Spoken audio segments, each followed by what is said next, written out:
What if I were to inform you that there once existed a king so physically malformed that his own subjects believed he was cursed by the devil himself?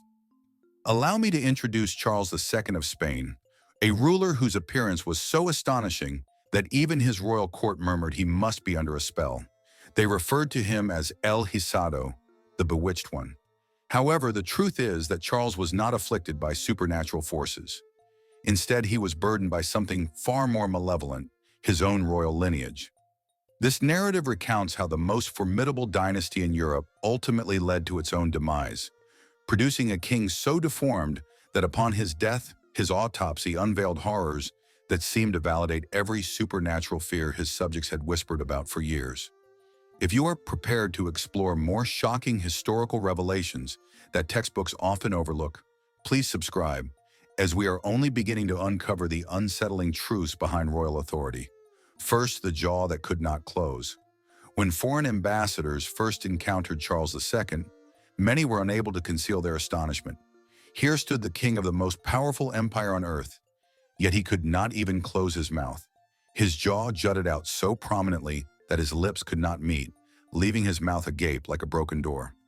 This was not merely a birth defect, but the inevitable consequence of 2 centuries of the Habsburg family's darkest fixation. They termed it maintaining the purity of the bloodline. However, what they were truly engaging in was a game of genetic Russian roulette with their own offspring. The Habsburgs adhered to a straightforward principle: marry within the family to retain concentrated power. Cousins wed cousins. Uncles married nieces. At times, the familial ties became so convoluted that an individual could be their own cousin multiple times over. His parents were, in fact, uncle and niece. His grandparents on both sides included an uncle and a niece. If you trace back far enough, you will discover that Charles possessed the genetic diversity typical of someone whose family had been secluded on a deserted island for generations. This led to what medical professionals refer to as mandibular prognathism, though it was commonly known as the Habsburg jaw. Charles's lower jaw protruded so significantly that even when his mouth was closed, a coin could easily fit through the gap. His teeth were misaligned. The upper row was entirely positioned behind the lower row, rendering chewing nearly impossible. However, the situation becomes even more unsettling. Each meal turned into a humiliating experience. The palace kitchens were required to prepare his food in a manner akin to baby food. Everything was pureed, mashed, or served in liquid form. Even then, the act of eating was a messy and arduous task. Soup would dribble from the corners of his mouth, and solid food would simply drop out. Royal banquets, which should have been showcases of grandeur and authority, devolved into grotesque displays where servants were perpetually wiping saliva from their king's chin. The most distressing aspect was that his speech was nearly impossible to understand. The same jaw deformity that complicated eating transformed every royal announcement into a challenge. Foreign diplomats required interpreters not due to language differences, but because they genuinely could not comprehend what the Spanish king was attempting to communicate. His words emerged as wet, slurred mumblings that even his own courtiers found difficult to interpret. Palace documents indicate that Charles's mother, Queen Mariana, penned letters expressing her fear that her son might suffocate on his own tongue while asleep. The most formidable ruler in Europe was deemed a choking risk. The truly alarming aspect was that the Habsburgs were aware their unions were yielding increasingly deformed offspring, yet they persisted regardless. The pursuit of power outweighed the physical suffering of their children. By the time Charles was born, he represented a living experiment illustrating the catastrophic consequences of flawed human genetics. 2. A physique that contradicted the laws of nature. The Habsburg jaw was merely the beginning of the issues. Charles II's entire form was a disaster, and the full scope of his deformities would have caused medieval villagers to cross themselves in fear. At the age of 35, Charles resembled a sickly child who had been distorted and elongated by some malevolent force. He barely reached 5 feet in height. However, it was not solely his height that was abnormal. His proportions were entirely skewed. His head was disproportionately large compared to his frail body, wobbling on a neck so weak it could scarcely bear the weight. His limbs were thin as twigs and appeared almost skeletal, while his torso was strangely compressed and hunched. Charles was unable to walk until he reached the age of 8. Consider that for a moment. Most children take their first steps around their first birthday. Charles spent nearly 10 years unable to support his own body weight. Even when he eventually learned to walk, it resembled more of a clumsy shuffle. Palace records depict him staggering from wall to wall, using furniture for support like an elderly individual, despite being in what should have been his prime. His spine was so severely curved that he seemed perpetually hunched over, giving him the appearance of someone bearing an invisible load.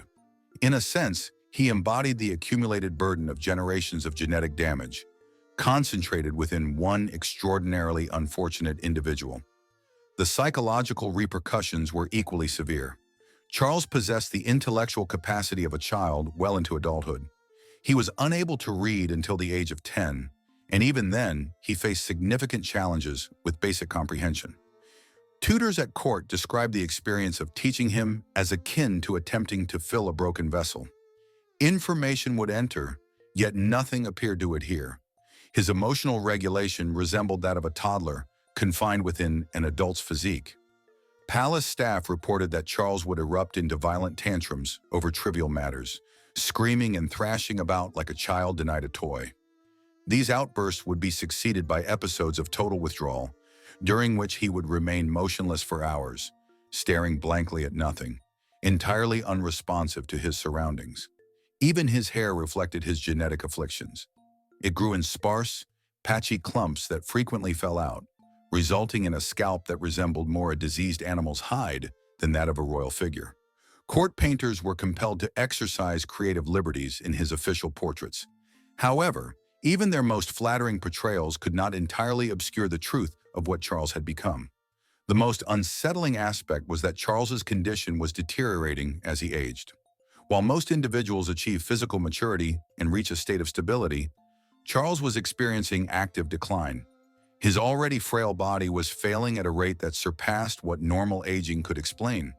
The physicians of the time had no rationale for what they were observing. A living human whose genetics had so utterly failed that his body appeared to be in a state of active shutdown. 3. The king who was unable to produce heirs. This is where the tragic narrative of Charles II escalates into a continental catastrophe. The most influential throne in Europe was occupied by a man who was unable to produce a single heir. Charles entered into 2 marriages, fervently attempting to meet the fundamental expectation of kingship. His first wife, Marie-Louise of Orleans, a French princess, arrived in Spain with the anticipation of marrying a king, only to find herself tied to what courtiers whispered was hardly a man. The wedding night was reportedly a calamity. Palace attendants later recounted that Marie-Louise left the royal bedchamber in tears, while Charles appeared bewildered and troubled. The same genetic anomalies that had distorted his physique had also rendered him functionally impotent. His reproductive organs were so underdeveloped that the medical professionals of the time characterized them as infantile. In essence, Charles possessed the sexual maturity of a prepubescent boy, confined within an adult's failing body. However, the Spanish court could not publicly acknowledge this reality. Instead, they placed the blame on Marie-Louise for her perceived barrenness, subjecting her to humiliating medical examinations and treatments. She was compelled to consume repulsive herbal mixtures, undergo excruciating procedures, and endure the relentless scrutiny of a court that desperately required her to produce an heir that her husband was biologically incapable of delivering. The psychological impact was catastrophic. Marie-Louise, once regarded as lively and astute, became reclusive and despondent. She spent her days in prayer, pleading with God for a miracle that would never materialize. Some historians propose that she may have been gradually poisoned by the stress treatments and fertility drugs imposed upon her. When Marie-Louise died under mysterious circumstances at the age of 26, Charles was swiftly remarried to Maria Anna of Neuburg. The second wedding was an even more desperate endeavor. By this time, Charles was in his 30s, and his physical condition had further declined. Maria Anna subsequently penned private letters in which she expressed her horror at her husband's appearance and her increasing realization that bearing an heir was unattainable. The court made every effort possible. They enlisted the finest physicians from all over Europe, consulted ancient texts on fertility, and even resorted to magical remedies. Charles underwent humiliating examinations, where doctors probed and measured his genitals in an attempt to discover a means to make them functional. However, nothing succeeded because the issue was not medical. Meanwhile, the rest of Europe observed and anticipated. It was common knowledge that when Charles passed away without an heir, the Spanish throne would become contested, and every significant power had claims they were ready to assert with military force. The War of Spanish Succession was already simmering in diplomatic discussions, merely awaiting Charles's unavoidable demise. The irony is profound. The Habsburgs had devoted centuries to meticulously controlling marriages to consolidate power, yet their final king was incapable of consummating a marriage. Their pursuit of genetic purity had resulted in a man so impaired that he could not perform the most fundamental biological function expected of a monarch. 4 exorcisms took place within the royal palace. When medical science failed to elucidate or remedy Charles II's condition, the Spanish court turned to the supernatural. What ensued were some of the most peculiar and unsettling religious ceremonies ever conducted on a living monarch. Public exorcisms were carried out in the royal palace itself. The church provided a straightforward explanation for Charles's affliction. He was possessed by demons. Father Frail, the chief exorcist of the court, asserted that Charles was possessed by numerous malevolent spirits that had been introduced through witchcraft. However, the situation escalated dramatically. The exorcisms were not performed in a secluded chapel. Rather, they were grand theatrical events staged in the throne room, where nobles and foreign dignitaries were compelled to witness their king convulsing on the floor while priests chanted Latin incantations over his trembling body. Father Diaz would commence the ritual by compelling Charles to consume holy water mixed with pulverized religious relics. The king would promptly become violently ill, likely due to ingesting what was essentially contaminated water laden with bone fragments, which the priests interpreted as demons resisting the sacred substances. Charles would vomit, tremble uncontrollably, and at times lose consciousness. While Father Diaz proclaimed that he could perceive the devils departing from the king's body, the ceremonies could extend for hours. Charles, already frail and disoriented, would endure vigorous physical manipulations as priests endeavored to literally wrest the demons from his flesh. They would press crucifixes against his skin until he screamed, douse him with holy water, and compel him to recite prayers in Latin, a language he could scarcely understand due to his intellectual limitations. Yet the exorcists did not limit their focus to Charles alone. They became convinced that the entire royal palace was under a curse, culminating in one of the most peculiar episodes in royal history. In 1698, Father Diaz initiated a thorough purification of the palace, which resembled a blend of spring cleaning and supernatural combat. Servants were instructed to gather every item that could potentially be tainted by witchcraft. This encompassed personal possessions of former queens, gifts from foreign courts, and even furniture. These items were transported to the palace courtyard and incinerated in large bonfires while priests recited exorcism prayers. The most unsettling aspect was Charles's apparent belief in the efficacy of this process. His limited mental faculties rendered him vulnerable to suggestion, and when priests informed him that the demons were being driven out, he would experience a temporary alleviation of his persistent physical pain. This established a dreadful cycle in which Charles would plead for additional exorcisms whenever his symptoms intensified. The exorcisms peaked in the 1699 when Father Diaz asserted that he had successfully identified and expelled 47 distinct demons from Charles's body.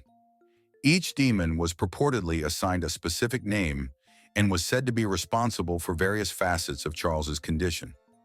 The king was so drained by this relentless spiritual onslaught that he collapsed and remained silent for 3 days. The tragic truth was that while Charles was enduring medieval torture masquerading as spiritual healing, he was simultaneously deteriorating rapidly from genuine medical ailments that 17th century science could not comprehend. 5. The autopsy that stunned Europe. When Charles II ultimately passed away in 1700 at the age of 38, the Spanish court confronted a moment of harsh reality.